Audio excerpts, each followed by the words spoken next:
Hello, my name is Appo Jabarian. I'm the executive publisher and the managing editor of USA Armenian Life magazine.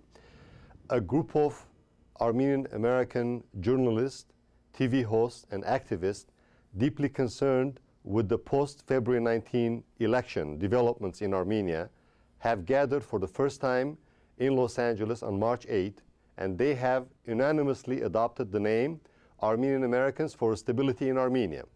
The following is a public appeal by the Armenian Americans for Stability in Armenia. We, the undersigned, citizens or supporters of Armenia, not affiliated with any government bodies or with the marginal opposition groups, state the following. The events of March 1, 2008 in Yerevan, Armenia, are an attempt of a rebellion which had nothing to do with peaceful opposition actions. Witnesses confirm that the police and the authorities in general refrained from resorting to force as long as possible. The state authorities patiently waited for 9 days for the unauthorized demonstration to end, but the marginalized part of the opposition, led by Levon Ter-Bedrosyan, continued illegal activities with cause to overthrow government with revolutionary means. This was a Gandhi on surface, Bolshevist in essence, singing, quote, singing and dancing revolution, unquote, to quote Ter-Bedrosyan himself. The actions of Levon Ter-Bedrosyan's supporters ended in deaths, both among the protesters and police forces, burning and looting, something unseen even during the protests of 1988, when hundreds and thousands of Armenians were taking part in demonstrations for the freedom of Nagorno-Karabakh, also known as Artsakh.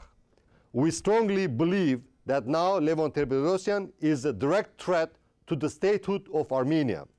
The feeling of revenge, personal business interests, and affiliations are the motives behind Ter-Bedrosyan's scandalous comeback. While we criticize our government for many weaknesses and faults, we strongly believe that Levon Ter-Bedrosyan is the last person in the world to be interested in strengthening democracy in Armenia. The reasons for us to think so are, number one, Ter-Bedrosyan was the first leader of the Republic of Armenia to practice large-scale electoral fraud, elections of 1996, Vasile Manukyan being the real winner. Number two, Ter-Bedrosyan was the first one to use army against the protesters after falsifying the results of presidential elections in 1996.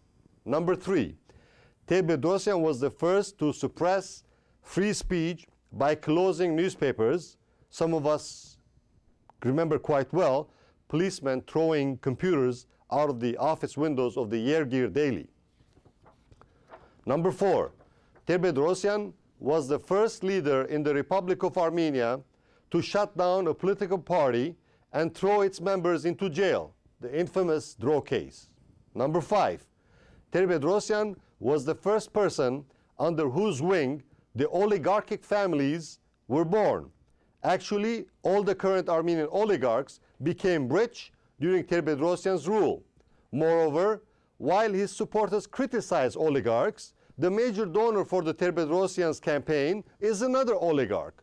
Number six, Ter-Bedrosyan was the person who brought to power current Armenian authorities, who are now being called criminals and bandits by the supporters of the ex-president.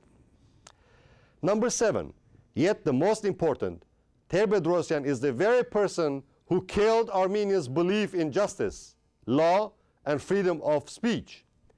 With everything said above, we urge our compatriots to stay sober and do not fall in the disinformation and PR campaign started by Ter-Bedrosyan's supporters.